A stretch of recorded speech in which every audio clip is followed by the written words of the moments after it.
host session, and of course, the latest Manchester United and Manchester United transfer news here for you.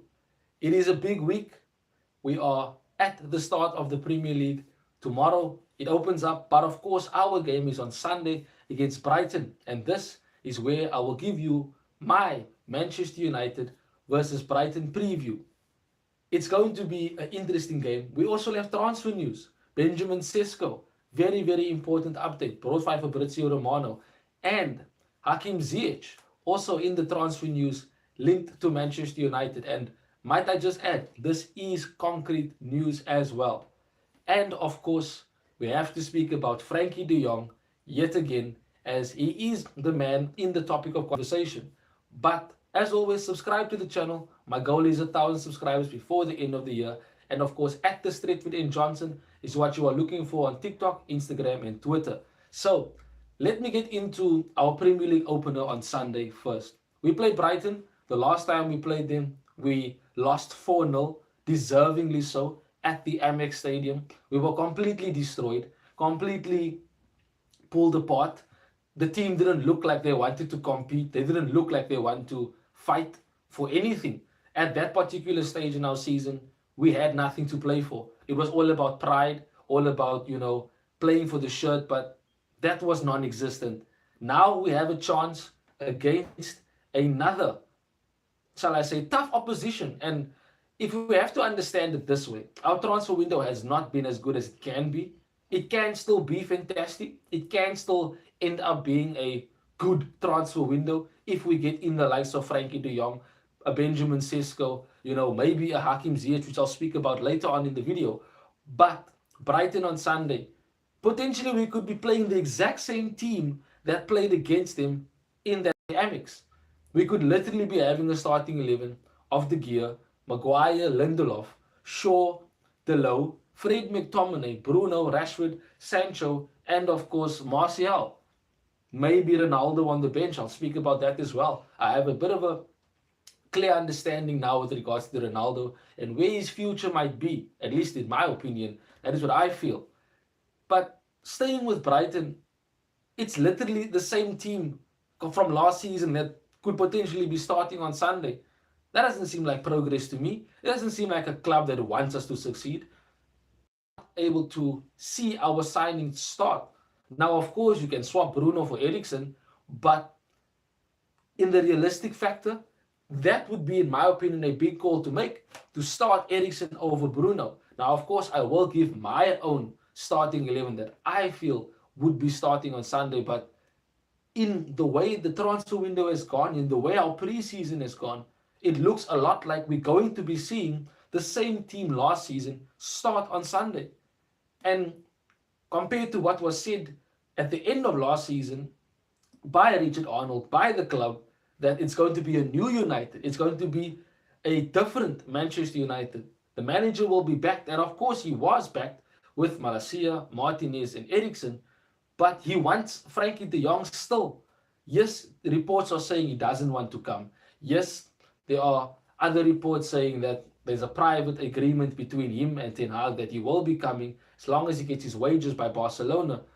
But the team on Sunday will still be the same team that we've seen last season. They might play differently. They might have a different attitude. We might win, off to a good start and all that. But it is the same team, and that is the problem. Nothing has been fixed. There has been no resolving of the issue in our midfield. Our attack looks very, very thin.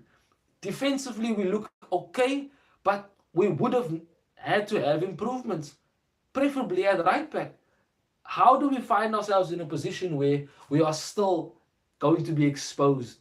Yes, Brighton have lost Yves Bissouma, but they are still a good footballing team.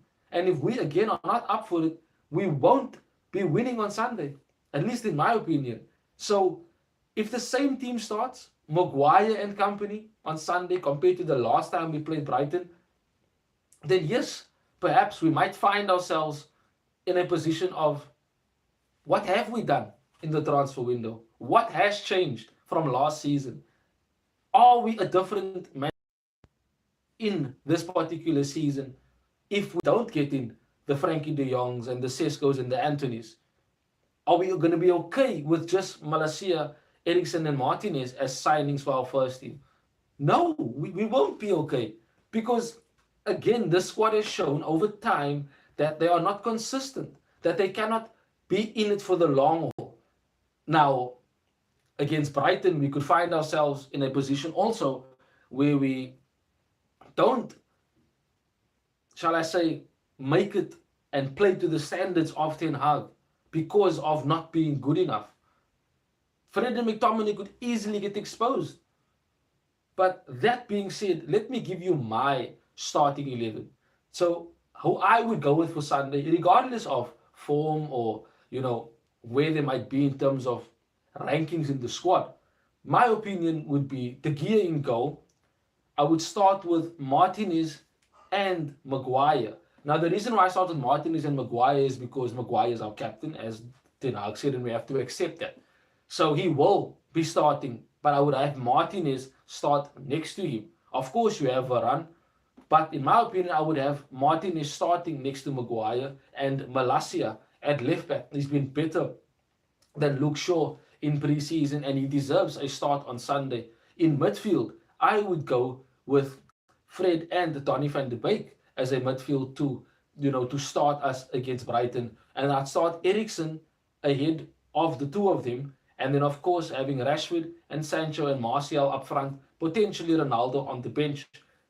That's my starting 11, at least in my opinion. And just on Ronaldo quickly, I want to say that having seen him be part of Manchester United's media day, there's clips on Instagram, there's clips on Twitter, etc., of him saying that your day starts here, your weekend starts here, etc. And that seems like he's advertising and going to be used in advertising for the Premier League. So that in itself looks like he's going to stay. It looks a lot like we will be having Ronaldo at the club. But Ten Hag has made it clear in an interview that he will have to work as hard as any other player to get into the team. He's quality, he's world class, but he needs to work to get his place in the team. I'd start him over Martial, as you know, but I don't think he would start on Sunday. I think he'd probably be at most on the bench. But like I said, I do believe that yes, he could potentially be staying. Now, I want to get into the transfer news. And let's start off with Benjamin Sesko. And Fabrizio has said that meeting with the agent a few days ago. There are two more clubs in the race, being Chelsea as one of them, and Sesko will make a decision soon with his agent and his family. Now, I'd still want to get Benjamin Sesko. I'd still want him regardless of whether Ronaldo leaves or stays. He would be another option for us, an option for the future, and also offer us something different in this particular season in a forward sense.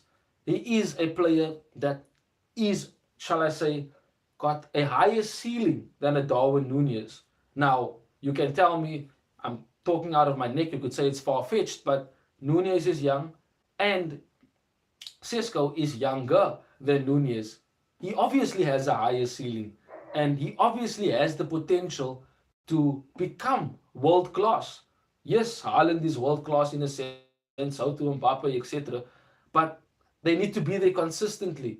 And Sesko can do that. We've seen it. We've seen that the potential is there. The only question is, do you spend money on Benjamin Sesko or do you go and get Anthony? In my opinion, let's go and get Sesko and then perhaps get Anthony next season. Which brings me into the Hakim Ziyech news, as he is in the thumbnail. It is said that Hakim Ziyech has become a target for Ten Hag, a priority for Ten Hag if we do not get Anthony. Now, before Anthony, there was Hakim Ziyech. At the time when he was at Ajax with Ten Hag, he played with Donny van de Beek, he played with De Ligt, with Frankie de Jong. And before he went to Chelsea, I wanted Hakim Ziyech to come to United. I wanted him at the club. I wanted him to become our left-footed right winger. And he went to Chelsea. And yes, I was a bit disappointed on a personal level. But here's an opportunity, if we do not get Anthony, to go and get Hakim Ziyech. Now, of course, reports say that he's valued at 8 million, but Chelsea wouldn't sell him for that. Maybe at most, 20 million as a maximum amount. But Hakim Ziyech as an option, other than Anthony, if we don't get Anthony, is a good option in my opinion. I think people need to stop looking at the factor that yes, he might be near his 30th birthday. Yes, he might be a player that hasn't worked out at Chelsea, but he's still a quality player. He's still a player that can win a game on his own, a player that can deliver deadly balls into the box, a player that is silky, smooth, classy. Ten Hag basically said that he likes to be a painter and create art. So we shouldn't dismiss the Hakim Ziyech reports, but we should be aware that Hakim Ziyech is a player that we should welcome into the club, regardless of whether Chelsea doesn't want him, regardless of whether it hasn't worked out for him there. It worked out for him under Ten Hag. And I'm sure Ten Hag can bring out that same Ziyech that we saw at Ajax, completely dominating at the Bernabeu, if we remember that game correctly. Hakim Ziyech was absolute quality under Eddie Ten Hag. So if he comes into us as an option, if we don't get Anthony, it would be a good option, in my opinion, to have in the squad as a backup option to Sancho. A bit of outgoings.